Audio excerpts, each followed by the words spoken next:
So let's talk about the Industrial Revolution, or the advent of technology being used in human society, really for the first time in a widespread way. Um, One of the things we always talk about at the beginning is how does it connect to the previous unit that we studied, which would be revolutions. The Industrial Revolution doesn't necessarily connect directly to revolutions, but it connects a little bit more to the Enlightenment and scientific revolutions that we did earlier. And the reason that is this really was a time of discovery, and people were starting to invent new tools and methods to to help explain their world around them a little bit better.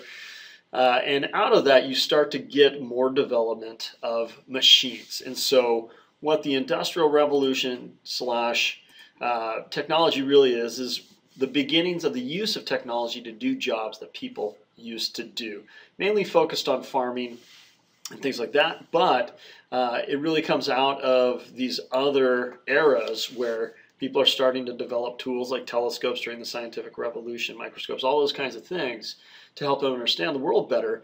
What if we were to develop tools that help make us more productive when it comes to the day-to-day work that we do? So that's really what the Industrial Revolution is all about, the beginnings of using tools. So the way it works is kind of this, right? We have the scientific revolution. We've got people trying to discover how our world works, using new tools to do that.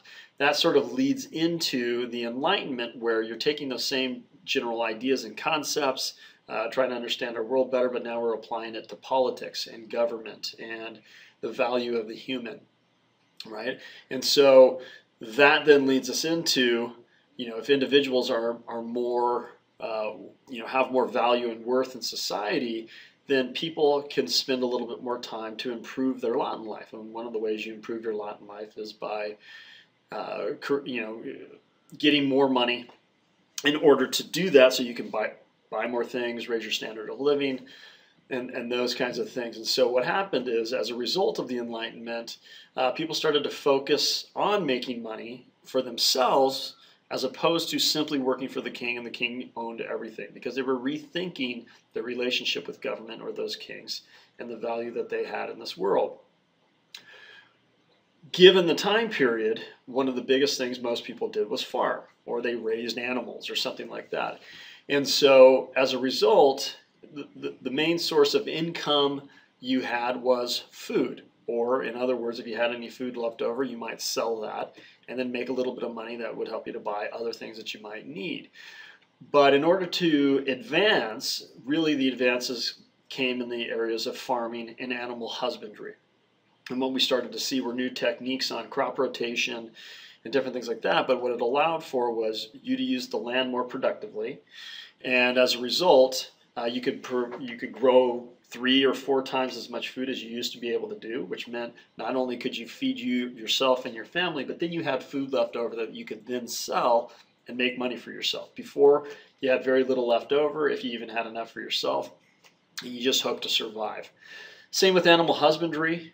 That works in a way where, if you have a flock of sheep and they're kind of scrawny and they are what they are, but they're not big and strong and providing a lot of resources to you, then they're only worth so much. But if you could figure out a way to breed the 2 strongest animals that you have, and their offspring is going to end up being bigger and stronger as well, then you're going to be able to increase the size of those animals. They provide more resources for you, which means they're much more valuable. But what you need for farming, what you need for animals, to raise animals, is you need land, right? The animals need it to graze on. Farming, you need farmland in which you can grow food, and there's only so much land out there. So that leads us into what's known as the enclosure movement. The enclosure movement was a time where the wealthy people who had basically been sharing their land with all the peasants living on their land, the peasants would let their animals roam freely. They were farming little plots and surviving, and the wealthy just allowed that to occur because those people were also taking care of the wealthy people's land. Wealthy people started to realize that now, all of a sudden, this land could be used for making money. Extra crops, sell those places. The land became much, much more valuable. And so as a result, wealthy people started to enclose their land, meaning they literally built fences or rock walls around their land to keep out the animals, to prevent the peasants from farming that land, because that land was much more valuable, and the wealthy people wanted to keep that land for themselves. So then, as a result of that enclosure movement, where people didn't have access to that land anymore, it kind of left them with three options. They could now stay on the land like they'd been doing forever and work for the landowner. But then basically they would farm, keep whatever food they needed for themselves, and then any extra food that they had created, those profits would generally go back to the landowner. They had an option to move to America. Some of these new colonies in the New World were new places, and so if you wanted to test your lot in life and go see if you could make it for yourself, you could move to America and places like that and go see if you could make a name for yourself there. Or you can move to these places where these new factories were, and cities started to develop as a result around these factories, because it was a place where people had work, and as a result, people moved there. And when you move there, you have to build more places for people to live, and when people have places to live, then they need places to eat, and so more and more people show up, and you end up with a city.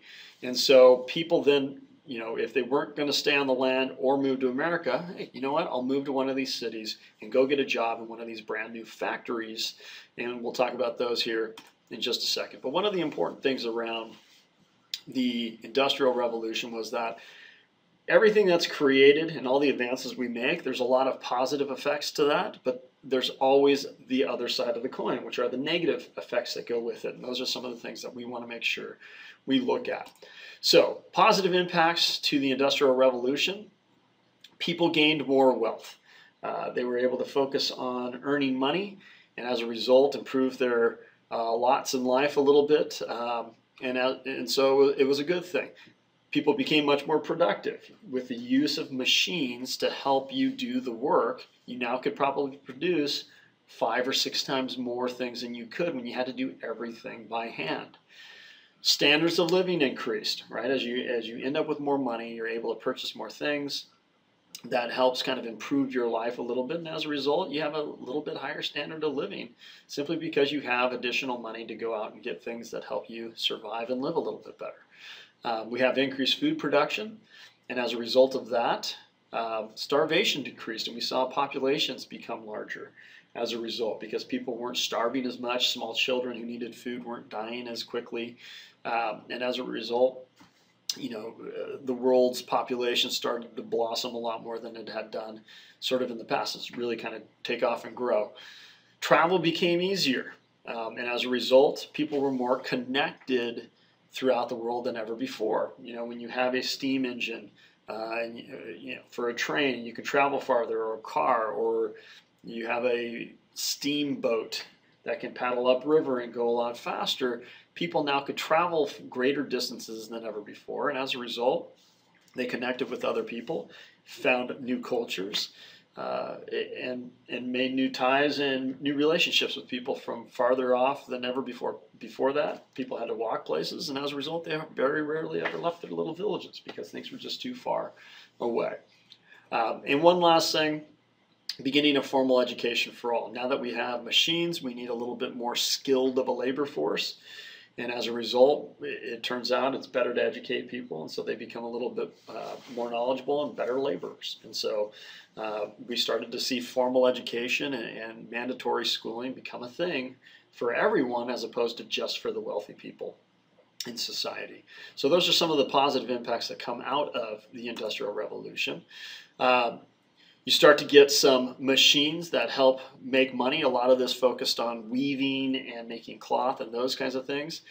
Before, you had to, turn wool from a sheep into thread by hand and roll that in your hands. And now you have a machine that does that for you. Then you have to weave all those threads together to make a piece of cloth. You have a machine that helps you do that. So you can do that about 10 to 20 times faster than ever before. And as a result, things just get a little bit easier and you can be more productive. Well, once you make one machine, wouldn't it be nice to put a bunch of machines in the same place, and that's how you end up with a factory, when you have a bunch of the same machines in one area doing the job for you. And you can kind of see up here, this is what powered the machines, because you needed somehow those machines to spin and turn, and you needed a source of energy to do that. And what they found was, if you build a factory near a river and you put a water wheel outside your factory, the current of that water on that river would spin the wheel, and then you could connect the wheel to all these bars up across here, and those would spin the mechanisms that spun the machines. And now all you need are workers to work the machines. Things like sewing machines all are based on spinning, right? And then here's a picture of some factories, and notice they're set up right on the rivers for a number of reasons, right? You need that energy from the water wheels, but the second thing is, when you want to transport all those products you've created, one of the easy ways to transport is to put them on a boat and sail them down a river, or put it on a paddle wheel boat and sail them up a river. And so it's a lot easier to move product a lot farther than ever before. And once you get this started in your country, right, and people start learning that using these machines can help them become wealthier, they're going to invent, and there's an incentive now to invent even more machines that help you to become more productive and make more money. So now we start to see things really take off and develop. We start seeing things like trains and steam engines come into play. You take that same engine, you put it on a boat, and you get a paddle wheel boat that spins you and allows you to pull stuff up and down rivers. You put that same engine in a smaller size in a vehicle, and now instead of having to walk or ride a horse, you can drive around, and it's a heck of a lot easier to do that. And you can get places a lot faster. And what you end up then with, are cities that develop around all of this technology and all of these factories that are springing up all around. But it leads to some negative impacts, right? And so what you end up sometimes with are lower wages. You have a lot of these people moving off of farms. They move to the cities to go find work. And now if you find that you only need one worker, but you have 20 people applying for the job, you can charge a pretty low wage for that, because if somebody doesn't accept your low wage, there's somebody else that is willing to accept that. And so you can keep wages really low, and that's not good for people, because if they're working for low wages, they're not making enough money to survive. And so that makes it very tough on the average person. There are a lot of dangerous jobs, especially 200 years ago. If you can imagine people working on these brand new machines, there weren't a lot of safety precautions put into place. And a lot of times these machines have very tight spaces, and you know what? Child's fingers fit in there a little bit better. And so sometimes you see people that had body parts cut off as a result of working too closely or having an accident on one of these machines. You also end up with poor living conditions. And that's always pretty dangerous, because now you've got a ton of people moving into places, and there's not enough housing, there's not enough sanitation, those kinds of things. You get overcrowding of cities, you get greater amounts of pollution, greater exposure to disease and things like that. We'll talk about those things in a little bit more detail here in just a second. But jobs and the working conditions in the cities, you can see you got little kids working on top of these machines that are spinning pretty quick. It's easy to probably get a toe, an arm, fingers caught in these things, and those things get ripped off, right? The other thing you need is you move from highly skilled to unskilled workers, right? People who specifically have to know how to use these things. Now you can just start throwing people at the problem. And when they get hurt, send them out the door and go get the next worker in there. And the other thing is, you can charge pretty low wages for that and make them work very, very long hours. And so it was not really great for the average person or the laborer in the Industrial Revolution. You can kind of see here from the living conditions, things are very crowded, they're very dirty, kids are crammed into places.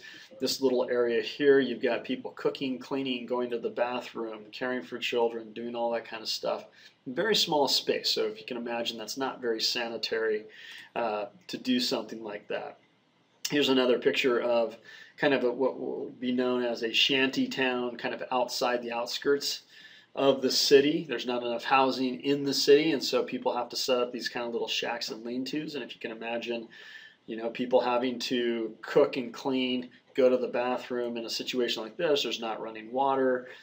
When it rains, this all turns to mud. It's a pretty disgusting scenario and tough.